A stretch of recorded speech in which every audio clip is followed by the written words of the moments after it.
Hey, what's up, family? In this video, I'm going to be talking about how to lift limiting beliefs. I also want you to think about this question. What beliefs are limiting you? I have a couple of definitions I want to give you for those who's been around my page for the last couple of days. So I've just released a 30-day end of year mindset challenge.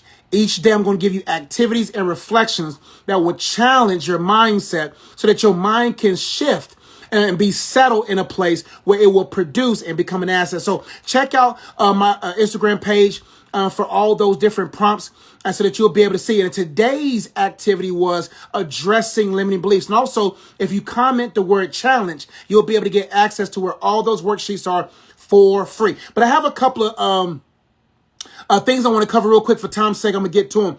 Let's define what a limiting belief. But before we define it, each and every one of us, if we're not careful, we are limited by our limiting beliefs. All of us have some type of experience, some type of perspective, some type of thing that's actually limiting us. And the issue is we're not aware. See, there's a lot of things around us. There's a lot of opportunity, success, ideas, money generating, generational wealth creating things around us. But because we're not aware, we're not going to bring it close to us. And so we got to begin to really start examining where in our lives are we limited and begin to examine what is those belief systems that's limiting us, because we're not limited by anything outside of us. The limits on the inside of us limit us more than anything that we deem as a danger to the limit. The white man, the black man, no other color man, no other person, no boss, nobody can limit you because God is unlimited. But it's those things inside of us that limits us more than the things that we deem as dangerous or limiting things outside of us. Here's the definition of a limiting belief. It says this. It says a limiting belief is a state of mind or belief about oneself that restricts them in some way. Notice it says a limiting belief is a state of mind. Right now, I am physically in the state of North Carolina. I do not sleep in two states at one time. It's impossible for me to sleep in North Carolina and Nevada at the same time. State means this is where I reside. I've chosen to allow this belief to be a part of me. It says a limiting belief is a state of mind or belief about oneself that restricts us in some way. Let's continue. These beliefs are often false accusations, keyword false, we make about ourselves that can cause a number of negative results. It says these beliefs often stem from past experiences, societal influences, or self-perceptions, and create mental barriers that hinder personal growth and success. So right now, there is something possibly in your mind that's keeping you from the areas you desire. Right? And so it's a state of mind, a belief that restricts us. What are those things that's restricting you? Those thoughts that are restricting you, those beliefs. It says past experience. Some of us will never go to a high height because of some experience we had at a high height. And some of us, we are too afraid to love again because how we was mismanaged or abused in quote unquote love before. And because of our past experiences, they create limiting beliefs. And now we believe that all men are this kind of way. We believe that all women are this way. And it limits us in love. It says societal influences.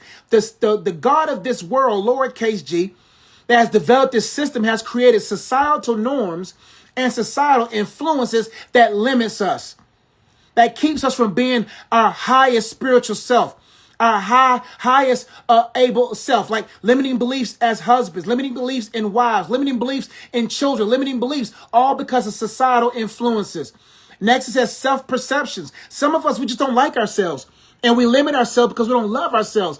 How you see yourself when you see yourself will determine what you will see and have beyond yourself. It says these beliefs often stem from past experiences, societal influences, or self-perceptions, and they create. Beliefs are seeds that have been incubated and have been allowed to be planted in the soil or souls of our lives that create mental barriers. They create weeds that hinders the seeds from producing. Could it be that the reason, I'm going to talk about that maybe tomorrow, about weeds and seeds. I think that comes out tomorrow. I'll talk about that tomorrow. Now, how to lift limiting beliefs. I put here lids versus levels. There are no lids, only levels. We determine what levels become lids. God created no human with a lid. Everything has levels. And if you're not leveling up, there's nothing above you to keep you from going up but you. But if we put lids on our minds and we say, no, this is as far as I can go, then man, we won't be able to truly find success. So how do we lift these lids, these limiting beliefs, these limiting ideologies, these limiting, distracting belief systems? Number one, you have to list your limiting beliefs. I wrote here, write down your limiting beliefs to gain clarity on what's holding you back. Acknowledging them is the first step towards change. So right now, get a sheet of paper tonight and start saying, okay, what belief system do I have? And if you comment the word challenge now, you can actually get a worksheet that will help you in this area. But I want you to write down all the limiting beliefs and then ask yourself, what are they limiting you from? I don't want my marriage to be limited. I don't want my daughter and my daughters and the people in my life to be limited because I'm limited. Like my wife, when we was at the beach house, and we was at a beach house. You see how I was prophesying already? You saw how we talk. That's a norm. We was at the beach house. That's going to be normal real soon. When my wife and I was at the beach house. The beach house implies that's our beach house. See how prophetic I am on accident and intentionally prophetic? But we was at a beach house this summer. And she said these words. She said, babe, it would be so nice to have a beach house. Because then the family could come. It was a nice beach house too. I was just like, wow. I walked around the house like it was mine. I was like, man, something about this feels right. But if I had a limiting belief, oh man, I couldn't possibly make money like that. Oh man, listen, I believe I can make $1 million in a day. I believe I can make $10 million a day. That's how my mind works. I believe it's possible. I'm that talented. I'm that skilled. All it takes is for me to be in the right field. And I'm not worried about that. But when she said that, there was not a belief in my mind that screamed out, no, that's impossible. Some people, when they hear about, oh, I'll never have a beach house. And that may sound whatever the song, but my wife and my family deserve a beach house. I mean, the type of ministry we go through, the type of stuff we got to go through, man, listen, yes. There ain't a limiting belief in my mind that says, man, I can't go out there and get no beach house. So right now I'm on a mission to get her dream house and to get her a beach house. But there's no limiting belief in my mind. I believe that I could go make $1 million and I could believe I could be a millionaire by January. That's how much belief I have. But if you have limiting beliefs, man, it will keep you from believing. And then when people, like if you have imagine me having that limiting belief as a husband. My wife wouldn't even be able to speak freely like that because I'd be like, babe, there was no way we can get that. She was able to speak freely because she knows that I'm free. I'm not limited. So you have to write down your limiting beliefs to gain clarity on what's holding you back. And I also want you to dream, what is the unlimited life you would love to live? What is that unlimited life you desire to live? And then be like, you know what? It's possible. But you have to level up to the person that's able to handle those limits. You see what I'm saying? If you want it, I can't be out here talking about I want a beach house and then go sell drugs to get it. No, I can't do that. So you have to list your limiting beliefs and ask yourself, what is it holding you back from? And then be like, man, no, I want to live that life. I put that in specifically, intimidate the negative voices. Challenge and intimidate the negative thoughts with empowering alternatives. Stand up to them and reclaim your mental space. Intimidate those limiting beliefs. Nah, fam, we don't live anymore. Move. Get out the way. Move. Get out the way. Like, no, you're not in my life no more. No. Get out. Intimidate them. And how you intimidate them is getting them scriptures. Like Jesus responded in the wilderness. See, Jesus wasn't tempted day 1 in the wilderness. He wasn't tempted day 3 in the wilderness. Because why would the devil come tempt you day 1, day 3? You just had a sandwich a day ago. You know what I'm saying? That sandwich still in your system.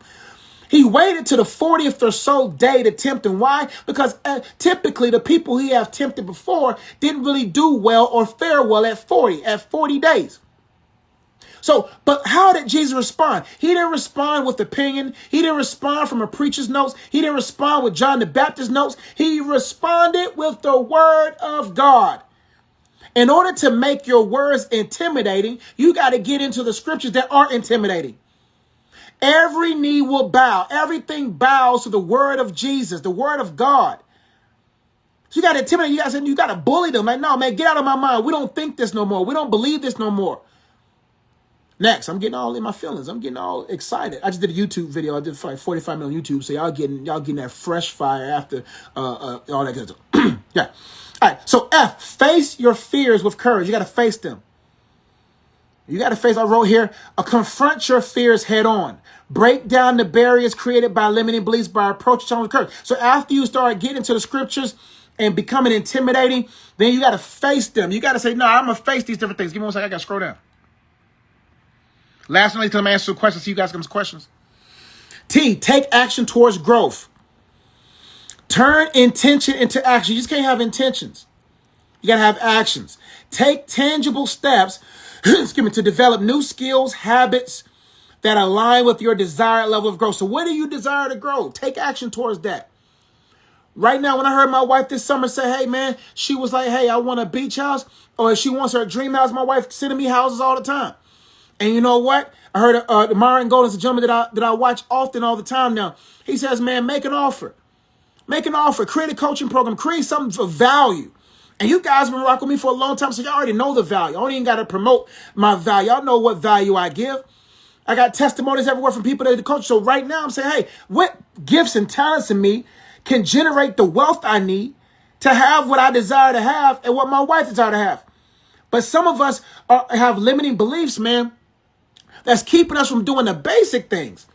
Limiting beliefs that's keeping us from starting. Limiting beliefs that's keeping us from believing in ourselves. And so right now we got to get to a place where we say we got to lift the lids. And so if this video resonates with you, comment challenge below. If you're watching me live, comment challenge right now. And my assistant coach will go ahead and send you the link. And you'll be able to get a worksheet that will help you go deeper in this limiting belief. Also, when you type in challenge, you also have an opportunity to get access to my mindset mastery program called Resilient. We've had over 12, 13 students so far over the summer group.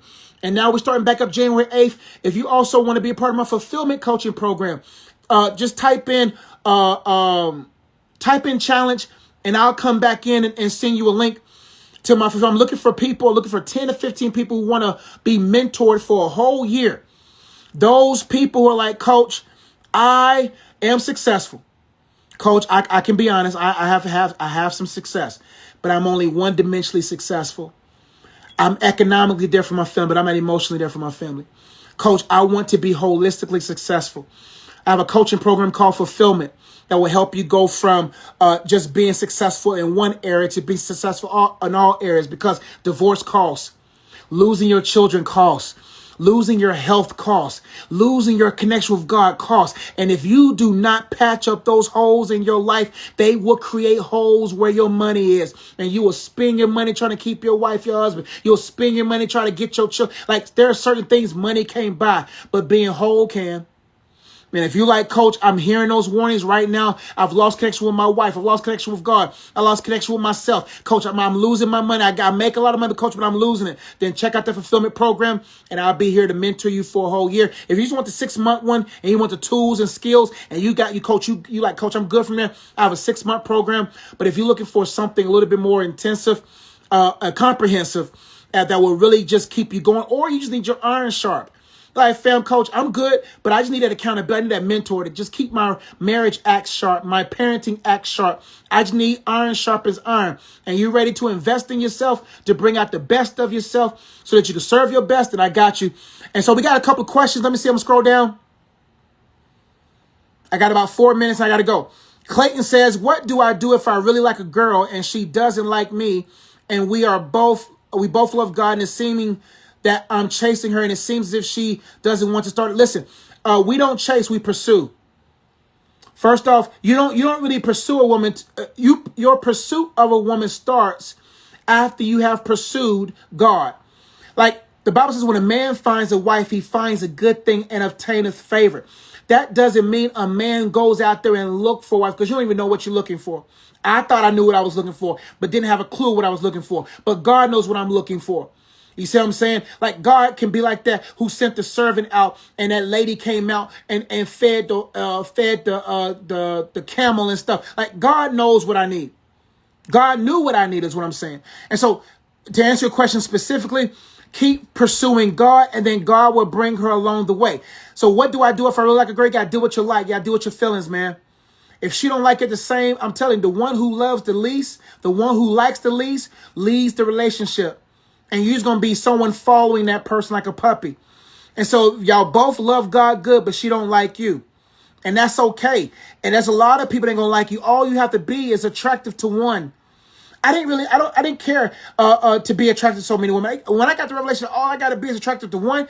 I didn't have to worry about trying to be so. I'm not sitting there saying I didn't put myself together, but it was like, yo, all I know is I need to attract what God has for me. And if she don't want to start it, you can't force. Because if you force it, if you gotta force to get it, you gotta force to keep it. Anything you force will be forced out of your life. Let me see. I got someone that got a question. No questions yet. Okay. Guess you delete the question. That's right. Black Cross says Ephesians calls the word the sword. That's right. What is the correct way to pursue a Christian woman, but she seems not to like you? Don't pursue a woman who don't like you. You're doing both parties a disservice. You're doing yourself a disservice. Never like someone more than you like yourself. Never love someone more than you love yourself. Never love someone more than your awareness of God's love for you. If not, you're going to be infatuated, and infatuation is blind. And even if you were to convince her to like you, she won't like you long. You don't want to marry somebody you convinced. You want to marry somebody who was persuaded. Woo! You don't want to marry somebody you convinced. You want to marry somebody that was persuaded. Convincing and persuasion is different. Convince means I'm trying to convince you to like me, but you have no desire for who I am and what I offer. Persuading is I have so much value. You were persuaded. That Riz persuaded you. That aroma persuaded you. That attribute persuaded you. That God-fearing persuaded you. I'm done. I got to go. That's right. My brother, what's going on, family? We don't chase, we pursue. Pursuing is different. I'll give the analogy. Where would you like to be?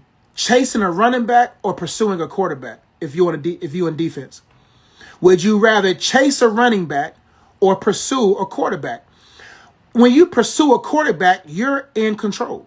The quarterback can only go but so far. Now, that quarterback is about to get sacked. You see what I'm saying?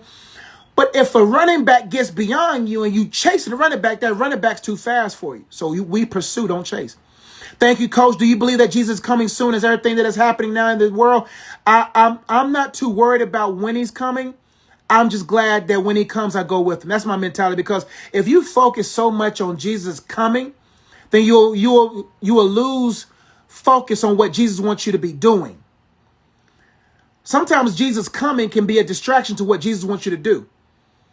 So if I worry about if Jesus is coming, then I'll be so focused on being raptured or taken that I am being taken hold of because what if you don't come back for another 40 years, but I wasted 4 years? If you don't come back for another 40 years, but I wasted 4 years waiting for him to come down, but I ain't do nothing while I'm here, then I become distracted. So just be glad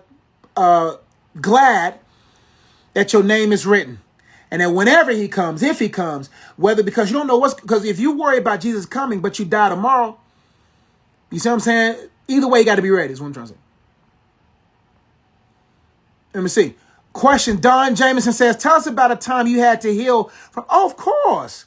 Let me see, because I got to be respectful for people. I don't like telling people's business or who broke my heart and their stories, because that's in the past, and people, I don't want to keep bringing up stories of exes and then all of a sudden, because I have a public ministry. It's one thing if I didn't have a public platform and I'm just telling you and we're friends somewhere. You met me at a event and I was able to tell you the story one-on-one. But it's not wise for me to tell story of past experience with other people that may have broken my heart, because that's not fair to them. But broken my heart. Let me think about that. Tell us about a time you had to heal from a broken heart. What's up, family? Josh, what's going on, family? Great question.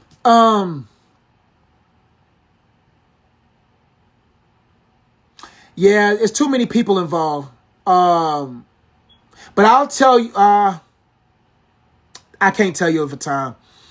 I'll think about it though. That's a good, because that could really help people. But I've had too many people involved in my life that I've had broken hearts from.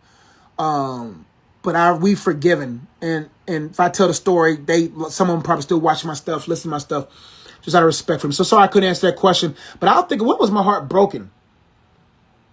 Yeah, I can't tell you. Love y'all. Any other questions? Please understand my heart on that, my sister. You got to steward people. That's it. Got to go. It's past 10 o'clock. Love y'all. Okay. We'll start. What did you do to heal? Great question. Real quick, let me answer this. What did I do to heal? Number one, I had to release them. I began to embody visually Jesus on that cross, him uttering those words, Father, forgive them, for they know not what they do. That right there set me free. That right there set me free. When the moment I looked at people and I said, God, if I was in their shoes, I probably would have did me the same way. I was able to embody that because if they knew what they was doing, they probably wouldn't have done it.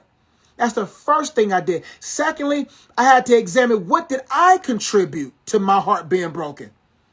What areas do I need to fix in myself to ensure that this don't happen to me again? First step was forgiving them, for they knew not what they was doing. Number two, I had to look inside of myself and say, what habits that I embody that will contribute to me hurting myself again? And what was one of those habits? I was too nice. I didn't really give people time to earn certain space in my life, which then brought them too close to my life, which then caused me to be hurt. So number one, I forgave them for they didn't know what to do. Number two, I examined myself in a situation. It's never 100% other people. We play some percentage as well. And so when you look at your percentages and stop focusing on their percentages, then you can actually increase the probability of you not being hurt that way again. Next, what also helped me heal was my purpose. I remember when my heart was really broken in college, and I was like, God, because it was a situation. And I was like, God, I don't know what I'm going to do. And God, I was asking God to take the pain away. Take the pain, whatever song, take the pain away. And I'm like, God, man, bro, ain't your arm isn't your arm not too short? Aren't you able to take this pain away? And God said, write a book. I said, write a book? Man, that first book, Unplugged, holds so much of my pain. That third book, The Purpose Signals, holds a lot of my pain. There's other books that holds pain, but it's not in my heart no more. And what I did was I turned my pain into gain. Those are the three main things I did to heal. Number one, I looked at the person that sinned against me through the lens of God. Then I looked at myself through the lens of God. And then I began to see the vision of God for my life and begin to say, I'm going to take this pain and make some gain from it. Because listen, so many of us, we get mad at God. God, why did I go through that? No, you went through that so other people go through that. Wasn't Moses in the same wilderness that he walked the people through? Didn't he live in that wilderness? Was he familiar with that wilderness? See, if you're not familiar with the wilderness, you can't help people through a wilderness. Gotta go. Love y'all. Message challenge below if you want today's worksheet. And let's lift those limiting beliefs. And if you need any type of coaching, just message me and we'll schedule a consultation call for free. And I'll talk with you, see how I can help you and all that good stuff. Love y'all. Y'all be blessed. Catch you next time. Peace.